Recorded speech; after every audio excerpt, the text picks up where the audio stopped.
My daughter-in-law said that my food was inedible, so I smiled and sold the apartment they lived in for free. Don't forget to subscribe and comment below where in the world are you watching from. And what time is it for you? Let's see how far this story travels. For 35 years, I'd been the supportive wife, the doting mother, the perfect hostess. Then came the night when my daughter-in-law looked me in the eyes and said, "Honestly, Eleanor, how does anyone manage to eat something this inedible? I don't know how Michael survived his childhood." Vanessa's words sliced through the dining room of our Boston home. The table fell silent as all eyes turned to me. I stood frozen, still holding the roast I'd spent all day preparing. Richard, my husband of 35 years, sighed and continued eating, eyes fixed on his plate. Michael, our 32-year-old son, shifted uncomfortably, but said nothing. The silence stretched like a rubber band ready to snap. I blinked back tears and forced a tight smile. "Perhaps you'd prefer takeout next time," I managed, barely above a whisper. "Excellent idea," Vanessa replied, exchanging a look with Michael. "Then nobody has to pretend they enjoy your cooking." Richard cleared his throat and changed the subject, completely ignoring what had just happened. Just another day in the Thompson household. As I served dessert, my eyes drifted to the framed photos on our dining room wall. One showed a younger version of myself at Boston Art University, where I'd studied before, dropping out to marry Richard. My professors had once called me promising. I hadn't picked up a paintbrush in 30 years. My gaze lingered on another frame, the deed to a downtown Boston apartment. A birthday gift from my father that I'd kept in my name even after marriage. The same apartment where Michael and Vanessa had been living rent-free for 3 years. Later that night, after everyone left, I stood in the kitchen, scrubbing dishes with unnecessary force. My reflection in the window caught my attention, a stranger with hollow eyes and slumped shoulders. When had I disappeared? When had I become this ghost who existed only to serve others? The phone rang. Michael. "Mom? Vanessa and I were wondering if we could borrow your credit card for a furniture purchase. We'll pay you back next month." Just like the loans they'd been promising to repay for years. Just like the temporary living arrangement in my apartment that had stretched to 3 years. Something inside me snapped. "No," I said, the word feeling foreign. "What?" Michael sounded shocked. I said, "No." "Michael."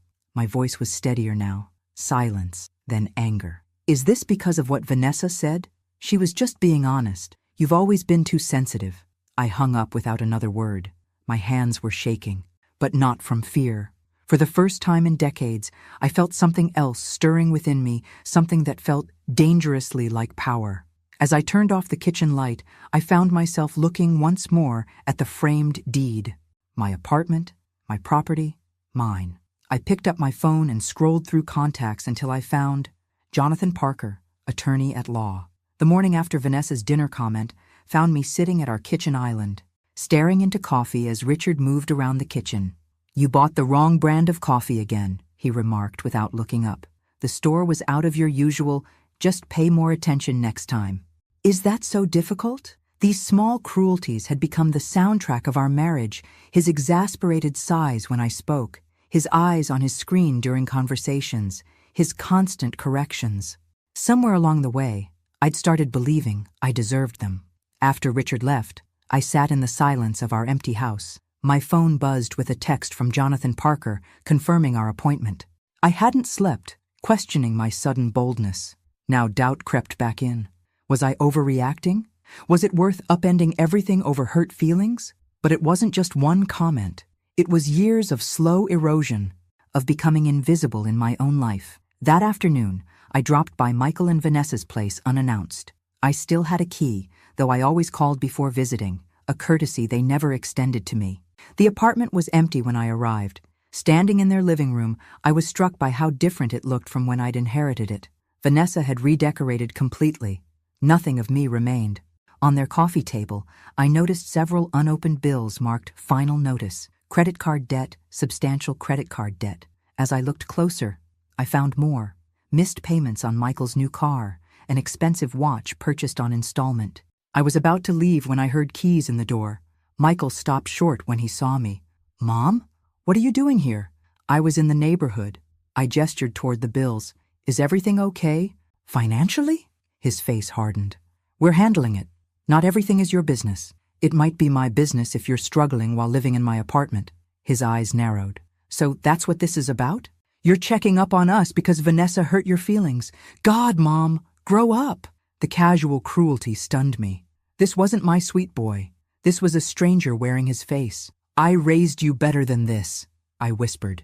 You raised me to be a pushover, just like you, he snapped. Thankfully, Vanessa helped me see that. I left without another word, my heart breaking. On the drive home, I passed the Boston Art University campus. On impulse, I pulled into the visitor parking lot and watched students crossing the quad with portfolios and easels. Young people with dreams still intact. People who hadn't surrendered their passions to become what others needed them to be. When I started the car again, my decision was made. Tomorrow's meeting with Jonathan Parker wouldn't be about hypotheticals. It would be about reclaiming my life, starting with that apartment. Because Michael had been right about one thing. Vanessa had helped him see something clearly. And now, she had inadvertently done the same for me. 2 weeks after the dinner incident, I threw Michael a surprise birthday party.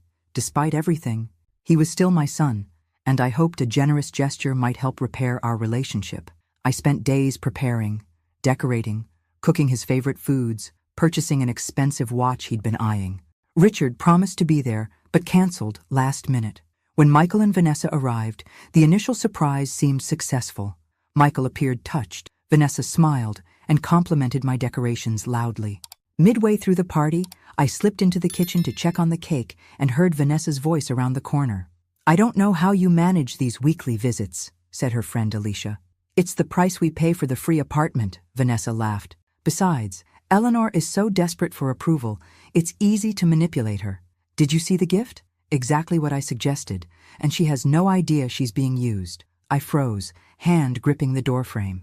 For the rest of the evening, I moved through the party in a daze. When Vanessa made another cutting remark about my cooking, something in me finally snapped. If you don't like my food, perhaps you should cook in your own home, I said quietly.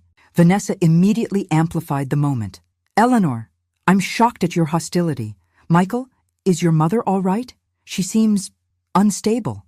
Michael pulled me aside. Mom, what's going on? You're making everyone uncomfortable. Vanessa was just joking about the food. I looked at my son and saw a stranger. When had he become this person who would side with someone mocking his mother? The party ended early. After everyone left, I sat alone in my kitchen surrounded by dirty dishes and leftover food. My phone buzzed with a text from Michael. We need to talk about your behavior tonight. Vanessa is really upset. I didn't respond. Instead, I opened my laptop and navigated to the property management website for my downtown apartment. The place where Michael and Vanessa lived rent-free while they drove new cars and wore expensive watches. The next morning, I received another text. Mom, Vanessa and I are concerned about you. Have you considered talking to someone? These mood swings aren't normal. Mood swings? One assertive comment after years of compliance was hardly a mood swing. I called my friend Susan, the only person I still felt I could trust. Susan, does it seem like I've been having mood swings? After an uncomfortable pause, she answered, Eleanor, I need to tell you something. Vanessa has been calling people. She's saying concerning things about you. What things? That you're showing signs of early dementia, that you're becoming unstable and aggressive. Susan hesitated. And she's implying you might be having an affair with David from across the street. David, the widower whose garden I occasionally helped with since his wife Margaret died. The notion was absurd. She's shown people texts supposedly between you and David, Susan continued, and she has photos of you talking in the garden that she's edited to look intimate. As Susan spoke, pieces fell into place. Michael's concern about mood swings, the whispers that stopped when I entered rooms. Vanessa wasn't just insulting me at dinner tables, she was systematically destroying my reputation. When I hung up, I noticed my hands weren't shaking anymore. In their place was a cold resolve I'd never felt before. I picked up my phone and dialed Jonathan Parker. Jonathan, I need to move forward with selling the apartment. Immediately. In the days following Susan's revelation, I noticed changes in how people treated me. Phone calls went unreturned. My weekly lunch with Jane, a friend of 20 years, was canceled. Even my sister seemed distant on the phone. The explanation came when Susan appeared at my door. I need to tell you something else, Eleanor. It's worse than I thought. Over tea, Susan revealed the full extent of Vanessa's campaign against me. Not only was Vanessa telling people I was showing signs of dementia, but she was fabricating evidence of an affair between me and David. She's shown several people supposed text messages between you and David, Susan explained. And she has photos of you talking in his garden that she's edited to look compromising. Edited photos? Fake texts? That's criminal. She's using her legal background effectively, Susan said grimly, creating just enough evidence to make people doubt without crossing into obvious defamation. That evening, I confronted Richard about the rumors. His reaction told me everything. This wouldn't be the first time questions have been raised about your fidelity. Eleanor, he said, voice tight with anger, and you have been spending time with Mr. Davis lately. I help with his garden since Margaret died, I protested. Just like you helped your friend from that painting class 7 years ago? Richard shot back. Messages at 11 p.m. weren't about watercolor techniques, were they? The accusation struck me like a physical blow. The painting class, my one attempt to reconnect with my abandoned passion, had ended with Richard's unfounded jealousy forcing me to quit. I tried calling Michael that night, but he didn't answer. When he finally returned my call the next day, his voice was cold. Vanessa showed me everything, Mom. The messages, the photos. I think you need professional help. The rumors spread like wildfire. At the supermarket, I overheard women whispering, "That's Eleanor Thompson, the one having an affair with the widower next door." My life was collapsing. Richard moved out the following week. Divorce papers arrived shortly after. In the midst of this nightmare, David Davis appeared on my doorstep. "Eleanor, people in the neighborhood are saying things about us." I invited him in, aware of curtains twitching across the street as neighbors observed this interaction. "I know," I said once we were inside. "My daughter-in-law is spreading rumors." "But why?" he asked, genuinely confused. "Control," I said finally. "And my apartment downtown." David nodded slowly. "Margaret always said you should never underestimate someone who stands to benefit from your downfall." He reached across and briefly squeezed my hand. "Whatever you need, I'm in your corner." As he left, I noticed Mrs. Peterson photographing us from her window. Within hours, I received a text from Michael. "This is exactly what we're talking about. Do you have no shame?" That night, I spread all my financial documents across the dining table. Credit card statements showing loans to Michael that were never repaid. Property tax bills for the apartment. The deed, still solely in my name. I'd spent my entire adult life being the perfect wife, the supportive mother, the accommodating friend, and my reward was being painted as unstable, unfaithful, untrustworthy. As dawn broke, I made 2 calls, the first to Diana Manning, Boston's most ruthless real estate agent, the second to Thomas Reed, a criminal attorney specializing in defamation and digital evidence tampering. It was time to change more than just the locks. 3 months passed, divorce proceedings underway. I existed in suffocating isolation.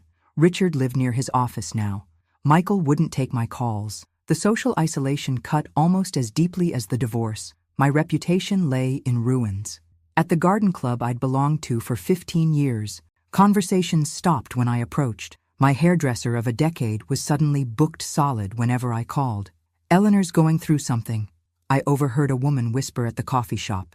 Richard found messages on her phone, with the widower next door. Each outing became an ordeal.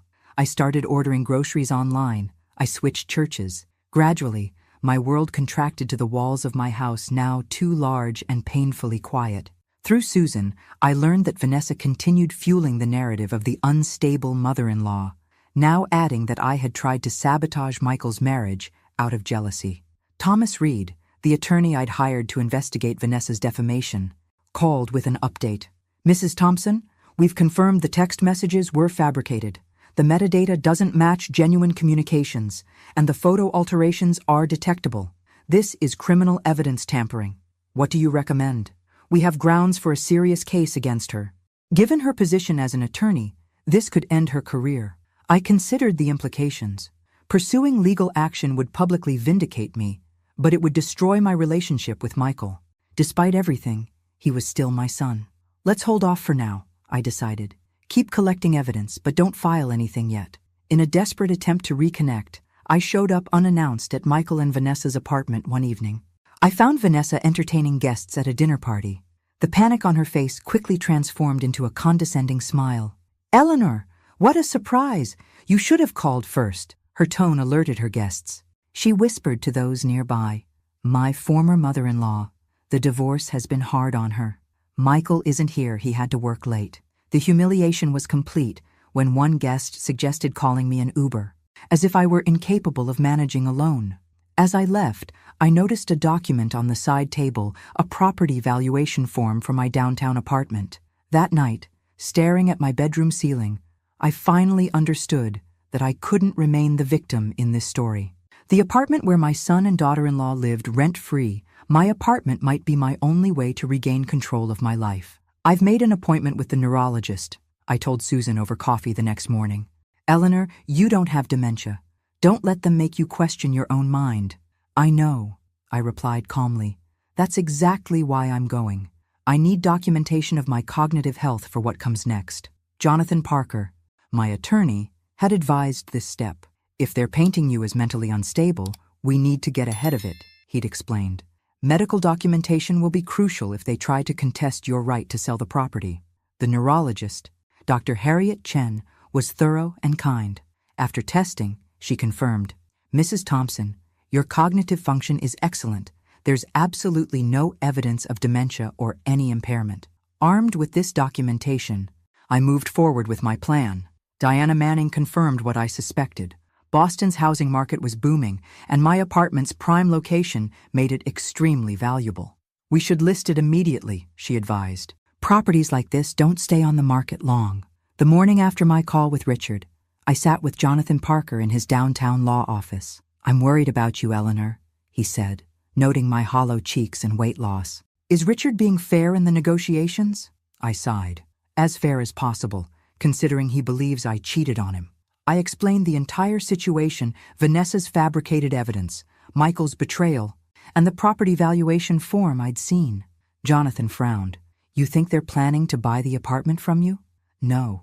I think they're planning to convince Richard I'm incapable of managing my finances, so he can take control during the divorce.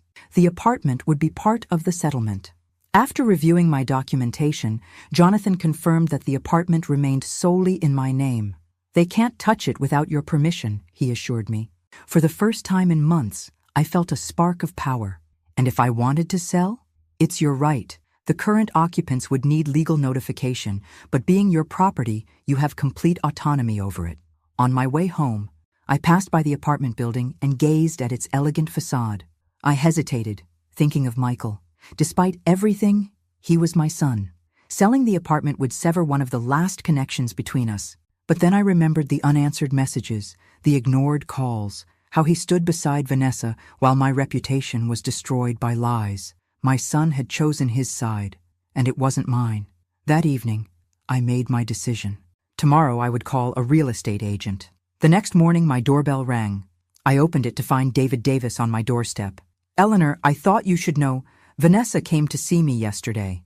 "What did she want?" "She asked if I would be willing to testify about our relationship," he said, making air quotes. "She implied it would be better for me if I cooperated with their narrative." "Blackmail?"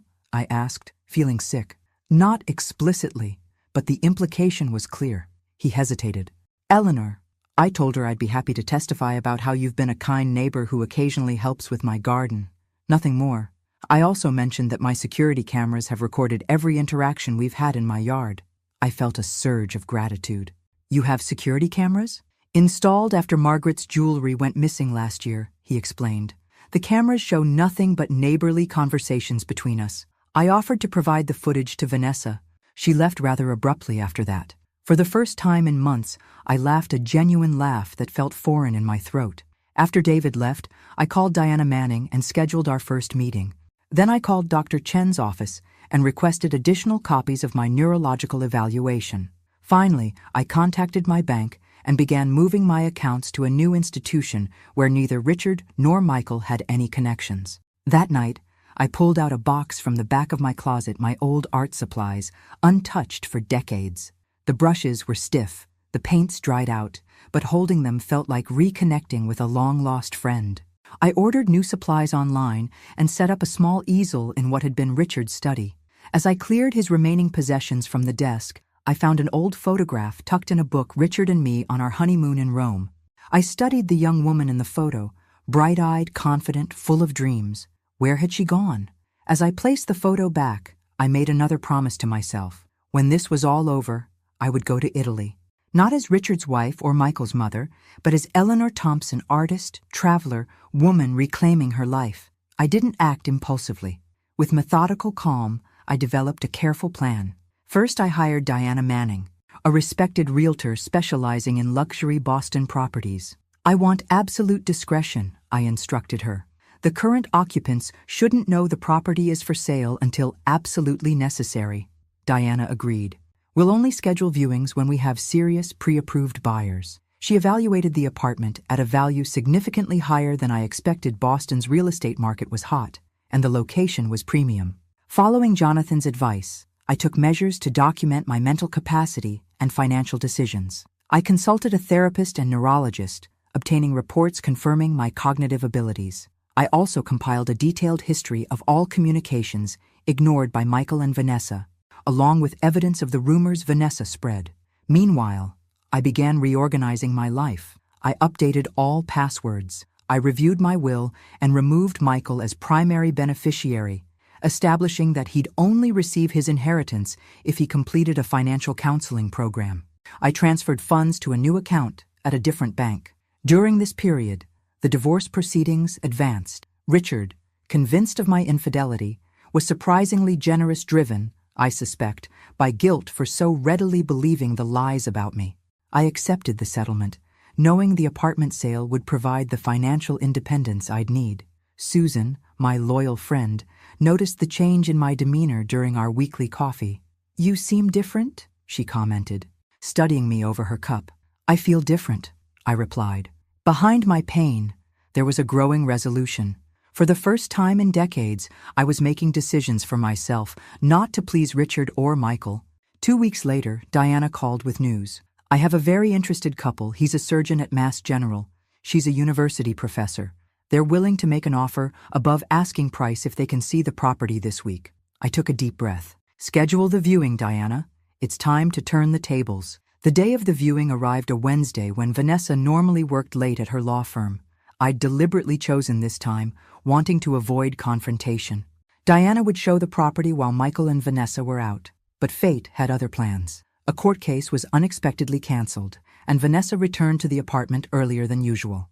I was sitting in my car around the corner, having insisted on being nearby, just in case. My phone rang. It was Diana. "Mrs. Thompson, we have a situation. Mrs. Porter arrived home during the viewing." My heart raced. What happened? She was upset. "The Chens left quickly, but they're still interested. However, Mrs. Porter is now calling your son. I thought you should know." As if on cue, my phone beeped with an incoming call. "Michael." I declined it, watching the screen light up again immediately. After the 5th call in 3 minutes, I finally answered. "What the hell are you doing?" Michael's voice was so loud I had to hold the phone away from my ear. "Selling my property," I replied, surprised by my own calmness. "We live there. That's our home. It's a property I've generously allowed you to use rent-free for 3 years, I responded. "Given how you've treated me recently, I've decided it's time to end that arrangement. You have 60 days to find other accommodations." "You can't do this," Michael's voice broke. "We can't afford anything else in this area. You should have thought about that before allowing your wife to destroy my reputation and my marriage," I said, my voice steady despite my trembling hands. "Actions have consequences, Michael." "Mom, please, we'll pay rent. Whatever you want." The desperation in his voice momentarily shook my resolve. This was my son, my only child. "It's too late for that," I said finally. "The Chens have made an excellent offer. I'm accepting it." When I hung up, tears streamed down my face. This wasn't how I wanted things to be. I never wanted to hurt my son. But as I wiped my cheeks and started the car, I realized something important. For too long, I'd prioritized Michael's feelings over my own well-being. Not anymore. Over the next 4 weeks, the sale process moved forward with surprising efficiency. The Chens, eager to secure the property before the fall academic term, expedited their financing and paperwork. Diana managed the transaction expertly. while Jonathan ensured all legal requirements were meticulously followed. Vanessa and Michael's attempts to delay the sale proved futile. Their attorney sent a letter claiming verbal promises of long-term residence, which Jonathan quickly dismissed by producing the original correspondence from 3 years ago, clearly labeling the arrangement as temporary. Through Susan, I learned that Vanessa and Michael were struggling to find affordable housing in Boston's expensive market. Their financial situation, apparently precarious despite outward appearances, limited their options. "They're telling everyone they're choosing to move to Medford for more space," Susan reported during our weekly coffee. "But nobody's buying it." Throughout this period, I received increasingly desperate communications from both Michael and Vanessa. Their messages evolved from angry accusations, "How could you do this to your own son?" to bargaining, "We'll pay market-rate rent," to outright pleading, "We have nowhere to go." I maintained a position of calm detachment, responding only with factual information about moving timelines and legal requirements. 3 days before the scheduled closing, I received an unexpected visitor. Vanessa herself, standing on my doorstep, looking nothing like the polished, confident woman who had called my cooking inedible months earlier. "We need to talk," she said, her voice missing its usual edge. I allowed her inside, but remained standing, unwilling to settle into a comfortable conversation. "What about? This has gone far enough, Eleanor," she said, attempting to reclaim her authoritative tone. "You've made your point. You're hurting Michael to get back at me, and it's not fair." "I'm selling my property," I replied calmly, "something I have every right to do. Look, I'm sorry about what happened at dinner that night." I was out of line, but this response is completely disproportionate. The audacity of her statement nearly took my breath away. "This isn't about one dinner comment, Vanessa. It's about the systematic campaign you launched to destroy my reputation and my marriage. It's about the lies you told my son, my friends, and my community." She had the grace to look momentarily uncomfortable before recovering. "Those were misunderstandings. I have copies of the edited photos," I interrupted. "And statements from people you approached with fabricated text messages. David Davis has security camera footage of every interaction we've had in his garden. Thomas Reed, my attorney, has confirmed the texts were fabricated through metadata analysis. Would you like me to continue?" The color drained from her face. "You wouldn't dare take legal action." "I absolutely would. Fabricating evidence is a serious offense, Vanessa, for anyone, but especially for an attorney. The Bar Association takes a particularly dim view of such ethics violations." She stared at me, speechless for perhaps the first time since I'd known her. "I don't expect an apology," I continued. "I don't even want one from you. What I want is for this transaction to conclude smoothly, for you and Michael to vacate my property by the agreed date, and for us never to have this conversation again." "Eleanor, please," she said, her voice dropping to a whisper. "Michael doesn't deserve this. He loves that apartment." "Michael made his choice when he believed your lies over a lifetime of trust with me," I replied, surprised by my own steadiness. "He chose you, Vanessa. Now he gets to live with that choice, just not in my apartment." After she left, I felt a quiet sadness for what had been lost, not just the relationship with my son, but the woman I'd been for so many years. The woman who would have forgiven anything to keep peace, who would have sacrificed her own dignity to maintain family harmony. That evening, I began preparations for my trip to Italy, scheduled to begin the day after closing. The timing was deliberate. I wanted to be far away when Michael and Vanessa finally moved out, unable to be reached for last-minute appeals or guilt trips. The sale of the apartment concluded with remarkable efficiency. The Chen's cash offer eliminated typical financing delays, and within 6 weeks of accepting their offer, all documents were signed and the closing date was set. What normally would have taken 3 to 4 months was accomplished in half that time. On the morning of the closing, I sat in Jonathan's office signing the final paperwork. A strange mixture of emotions washing over me: relief, sadness, triumph, loss. The apartment had represented so many things: my father's faith in me, my independence within marriage, and finally, the leverage I needed to reclaim my life. "Congratulations, Eleanor," Jonathan said as I signed the last document. "What's next for you?"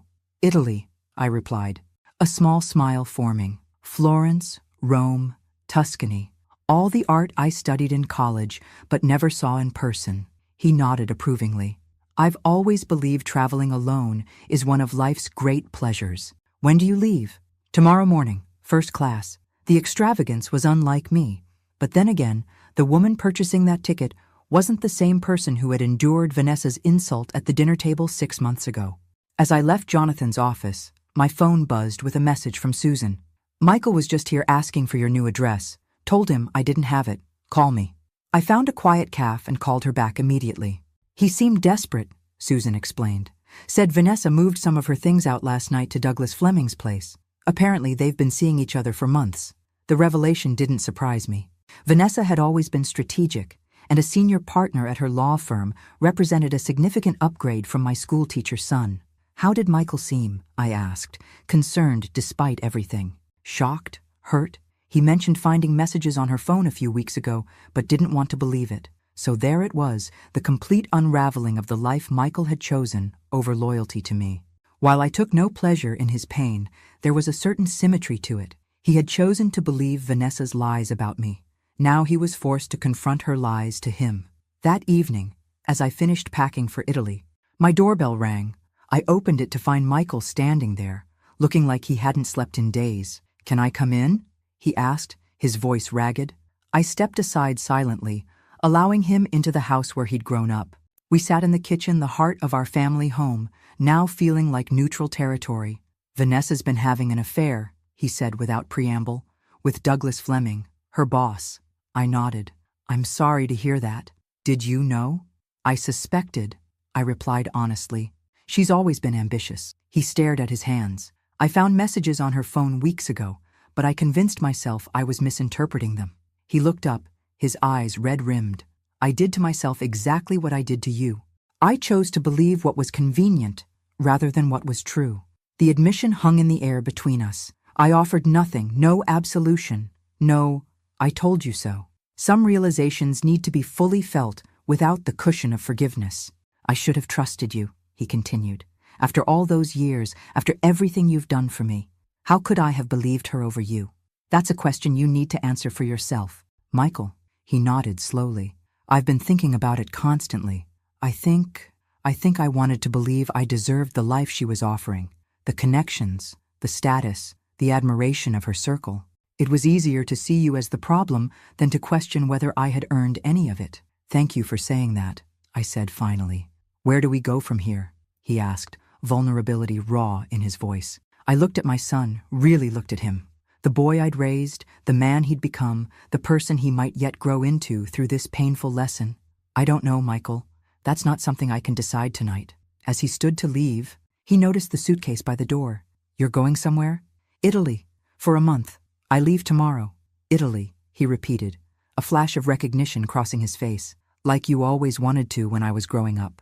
The fact that he remembered those long-ago conversations, dreams I'd set aside for family obligations, touched something in me. Yes, exactly like that. The month in Italy transformed me in ways I hadn't anticipated.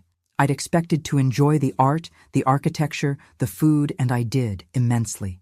What I hadn't expected was how the distance would clarify my perspective on the events of the past year.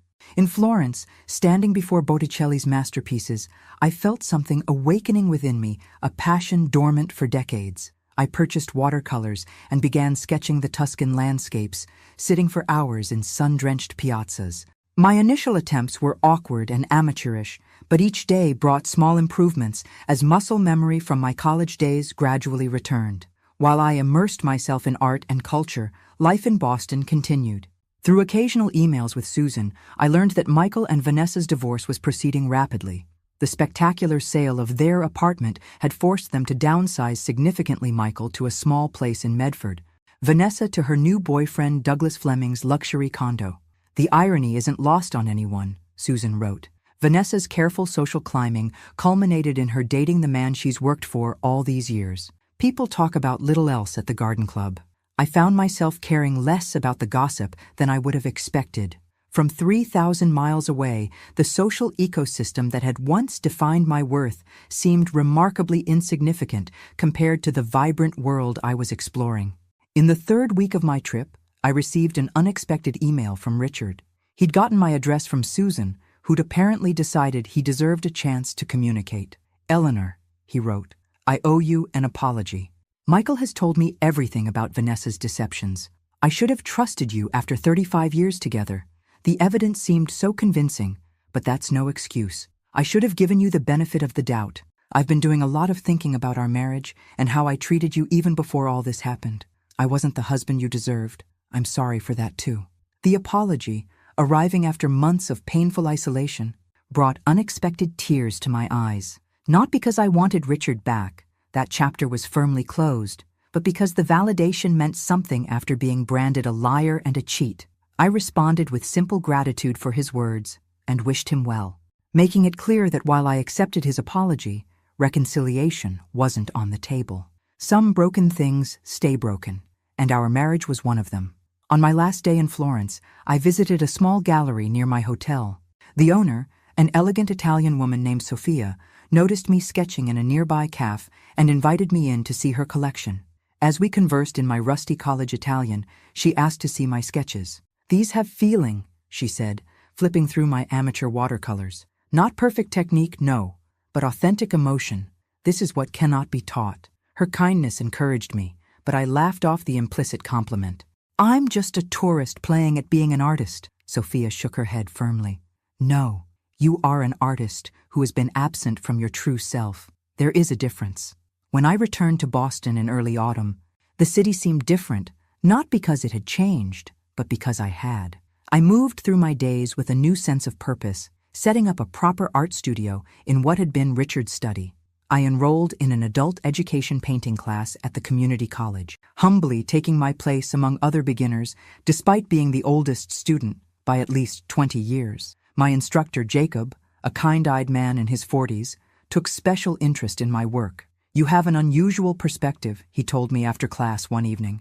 "Most beginners focus on getting the technique right, but your work already has a distinct voice. Where did you study before?" "Boston Art University, but I dropped out 40 years ago to get married." Something in my tone must have revealed more than my words, because he nodded with understanding.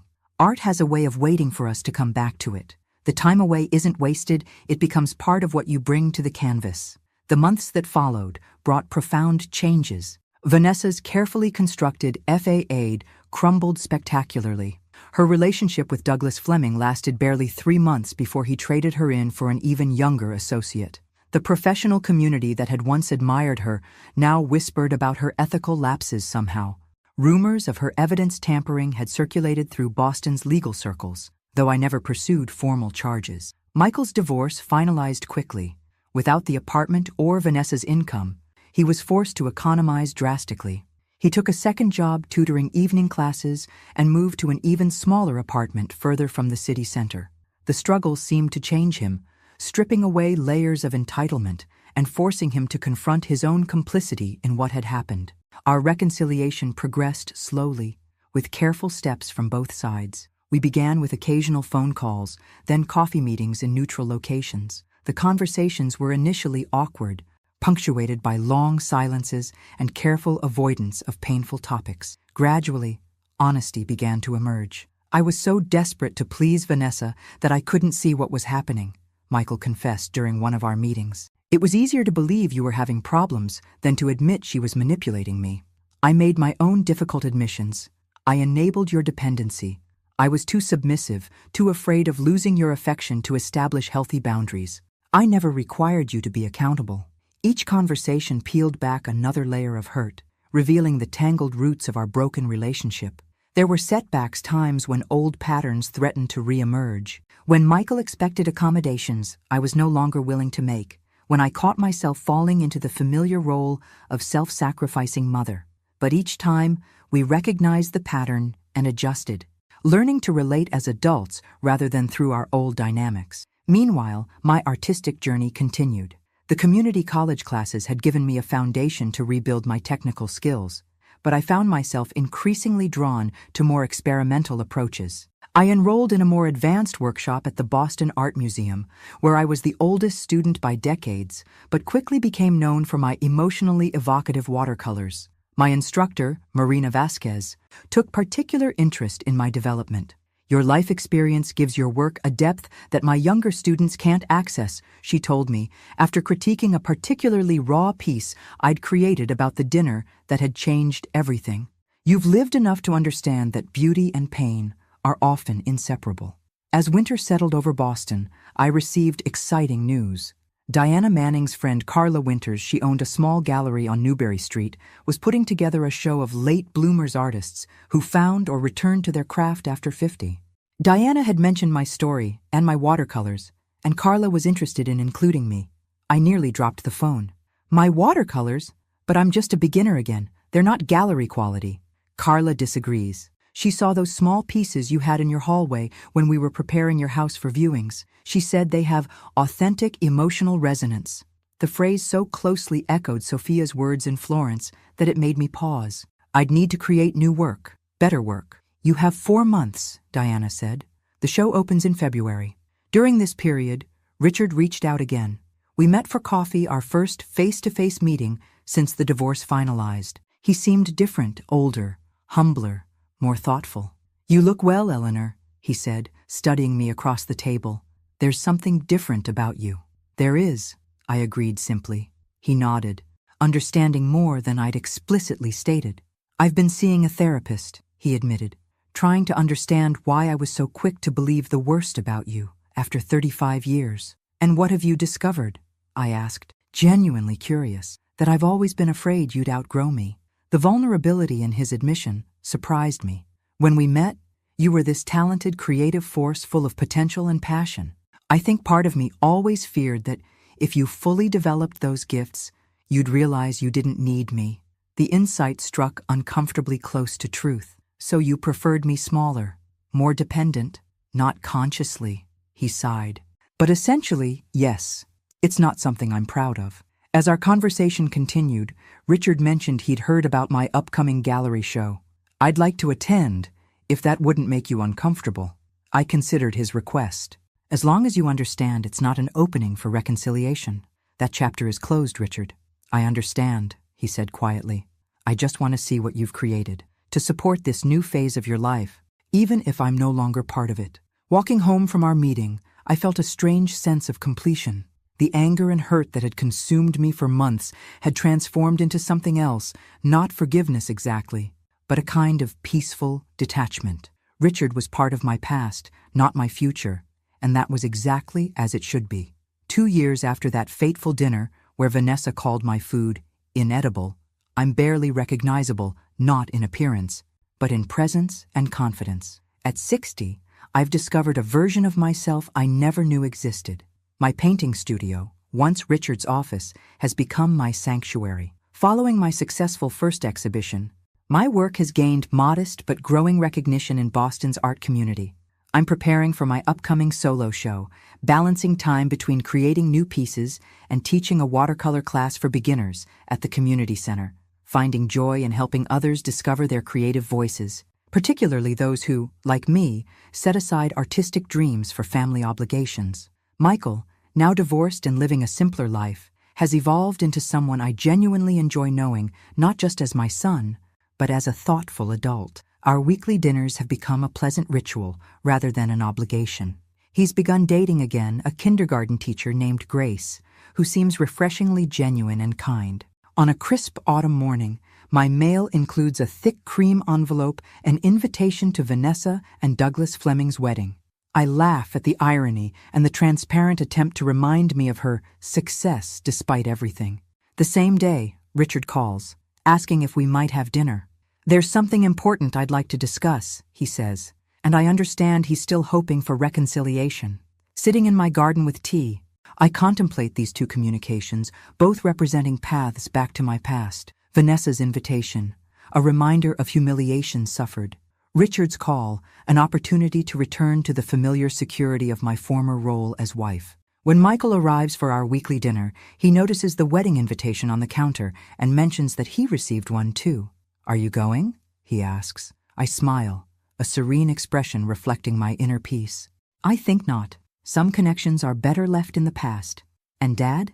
He mentioned he was going to call you. Some chapters once closed should remain that way, I reply gently. After Michael leaves, I prepare the same roast that Vanessa had called inedible 2 years before. This time, I cook it just for myself, savoring each bite while reviewing plans for my next adventure, a painting retreat on Spain's Costa Brava, where I've been invited as a guest instructor. Looking out my window at Boston's lights, I finally understand that true revenge wasn't selling the apartment or watching Michael and Vanessa's marriage collapse. It was rediscovering myself, establishing healthy boundaries, and learning to prioritize my own happiness. My phone rings, it's Carla from the gallery, with exciting news. A museum curator saw my work and wants to include 2 pieces in an upcoming exhibition of New England artists. As we discuss details, I find myself agreeing to commitments that will shape the next year of my life, defined by my choices alone. After we hang up, I pour a glass of wine and toast my reflection in the window. To you, Eleanor, I whisper, the woman you were always meant to be. Outside, snow begins to fall, the first of the season. I grab my sketchbook, eager to capture the transformation of the familiar landscape into something new and beautiful, just like me. The doorbell rings unexpectedly. When I open it, I find Susan standing there with a bottle of champagne, followed by David carrying a small cake. We heard about the museum exhibition, Susan says, grinning. This calls for a celebration. As we sit in my kitchen, glasses raised in toast, David asks the question I've been pondering myself. Did you ever imagine your life could change so completely at our age? I think about the woman I was 2 years ago, invisible even to herself, existing only in relation to others' needs and expectations. I think about the woman I am becoming, artist, teacher, traveler, autonomous being. No, I admit, but I'm grateful every day that it did. Later, after my friends leave, I stand in my studio looking at the paintings that will form my solo exhibition. Each one represents a step in my journey from invisibility to selfhood. Each brushstroke, a small act of courage. My phone buzzes with a text from Michael. Heard about the museum exhibition. So proud of you, Mom. You deserve this.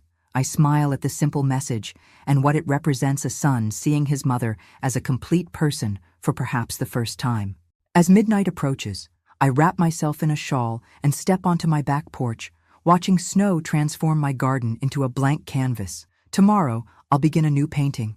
Next month, I'll teach another class. In spring, I'll stand in a museum beside my work. The future stretches before me, unscripted and entirely mine.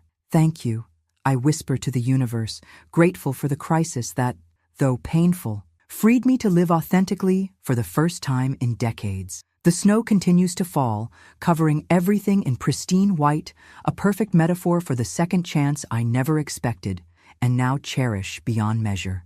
Eleanor Thompson, once defined by everyone but herself, finally exists on her own terms, and that, I now understand, is the greatest revenge of all. Thanks for listening. Don't forget to subscribe and feel free to share your story in the comments. Your voice matters.